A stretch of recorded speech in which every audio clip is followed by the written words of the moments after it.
Huwag magkamali na dahil ikaw ay matagal nang uma-attend ng church, ay may karapatan ka ng tanggihang tanggapin ang isang nagtuturo ng Biblia dahil hindi mo alam kung sino ang nagbigay sa kanya ng otoridad na magturo. Ang magkamali ng ganito ay tatanda at mamamatay na attend ng church, ngunit hindi mararanasan si Kristo sa kanyang buhay. Marami ang nag-aakala na ang aral na sublime o dakila o kahanga-hanga o marilag ay tanging ang aral ng otorisadong guro ng kanilang sekta.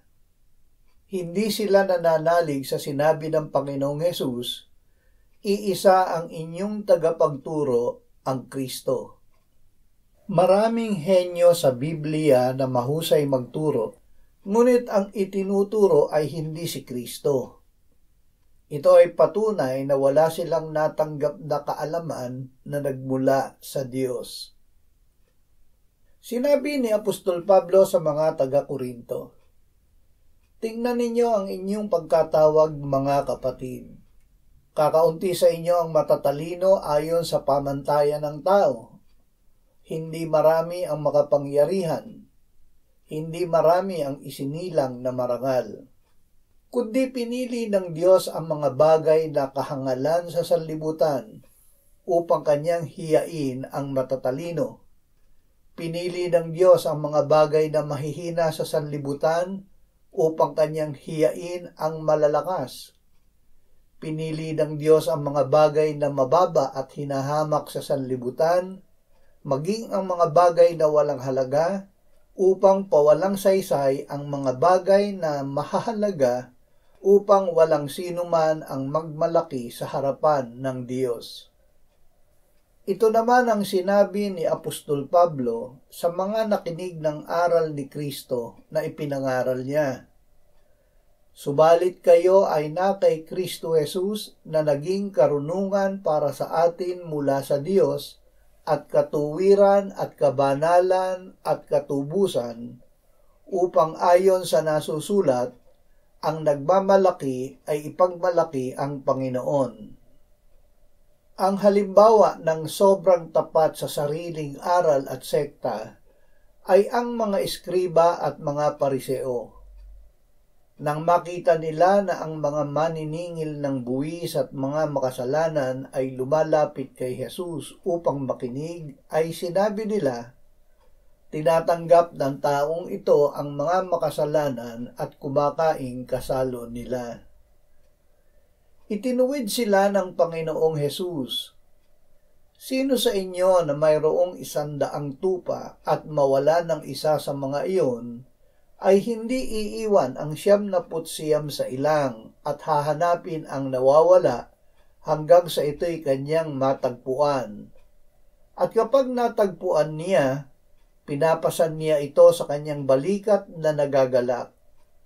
Pag-uwi sa tahanan, tinatawag niya ang kanyang mga kaibigan at ang kanyang mga kapitbahay na sinasabi sa kanila, 'Makigala kayo sa akin sapagkat natagpuan ko na ang aking tupang nawala.' Sinasabi ko sa inyo, magkakaroon ng higit na kagalakan sa langit dahil sa isang makasalanang nagsisisi kaysa 99 na taong matutuwid na hindi nangangailangan ng pagsisisi." Dahil napakahalaga ng aral ay inulit ito ng Panginoong Hesus. "O sinong babae na may 10 pirasong pilak na kung mawalan siya ng 1 piraso, ay hindi ba magsisindi ng 1 ilawan at magwawalis ng bahay at naghahanap na mabuti hanggang ito'y matagpuan niya? At kapag matagpuan niya ito, ay tinatawag niya ang kanyang mga kaibigan at mga kapitbahay na nagsasabi, 'Makigala kayo sa akin sapagkat natagpuan ko na ang pilak na nawala sa akin.' Gayon din sinasabi ko sa inyo, may kagalakan sa harapan ng mga anghel ng Diyos dahil sa isang makasalanang nagsisisi." Upang idiin pa ang aral ay inilarawan ng Panginoong Hesus ang pag-ibig ng Diyos Ama sa mga makasalanan. Ginamit niya ang pag-ibig ng ama ng alibughang anak. Masaklap ang sinapit ng alibughang anak, ngunit biniyayaan siya ng Diyos na matauhan.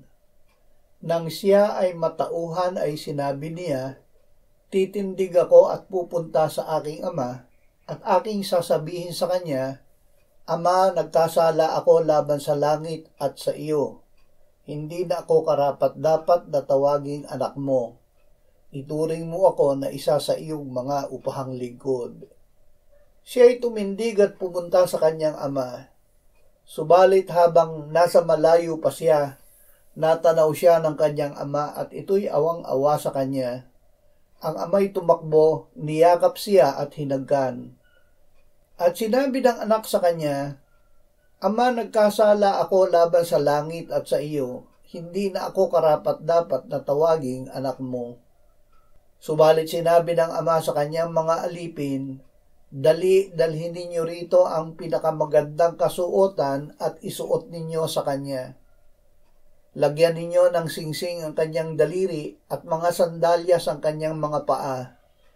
At kunin ninyo ang pinatabang guya at patayin ito, at tayo'y kumain at magdiwang, sapagkat ang anak kong ito ay patay na at muling nabuhay.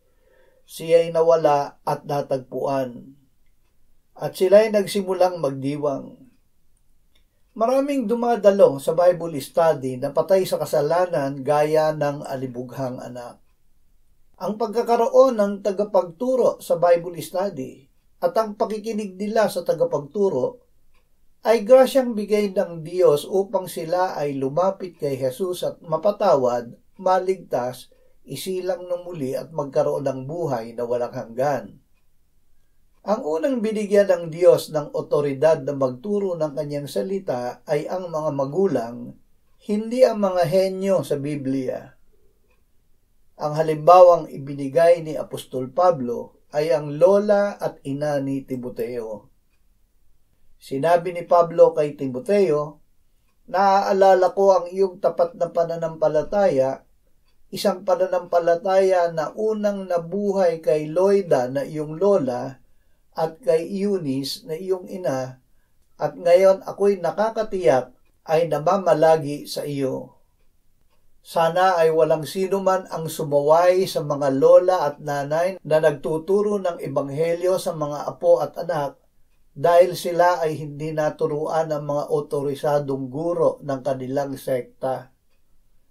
Makapangyarihan ang kanilang aral dahil ito ay aral hindi ng estudyanteng naturuan ng mahusay na teacher, kundi ng mga dating patay sa kasalanan na natuto sa Panginoong Hesus at sumampalataya, kaya't binigyan ng Diyos ng bagong buhay kay Kristo Jesus." Sinabi ni Apostol Pablo kay Timoteo, "Manatili ka sa mga bagay na iyong natutunan at matatag na pinaniwalaan. Yamang nalalaman mo kung kanino ka natuto at kung paanong mula sa pagkabata ay iyong nalaman ang mga banal na kasulatan na makakapagturo sa iyo tungo sa kaligtasan sa pamamagitan ng pananampalataya kay Kristo Jesus." Makatitiyak tayo na ang Panginoong Hesus ang nagtuturo sa atin kung ang aral ay tunay na salita ng Diyos na nasa banal na kasulatan. Ang lahat ng kasulatan ay kinasihan ng Diyos at mapapakinabangan sa pagtuturo, sa pagsaway, pagtutuwid at sa pagsasanay sa katuwiran, upang ang tao ng Diyos ay maging ganap, nasasangkapang lubos sa lahat ng mga gawang mabuti. Kung tayo ay dating patay sa kasalanan, ngunit dahil sumampalataya kay Kristo ay pinatawad, naligtas at naging mga bagong nilalang, ipangaral natin ang Ebanghelyo. Huwag matakot na saluwatin ng sino man na magsasabi, "Sino ang nagbigay ng otoridad sa iyo na magturo?" Huwag ka ring sumagot kundi sabihin mo ng tahimik sa iyong puso, "Kilala ko ang aking pinanaligan, si Kristo. Si Kristo ang aking guro na nagbigay sa akin ng bagong buhay. Siya ang nagbigay sa akin ng otoridad na magturo."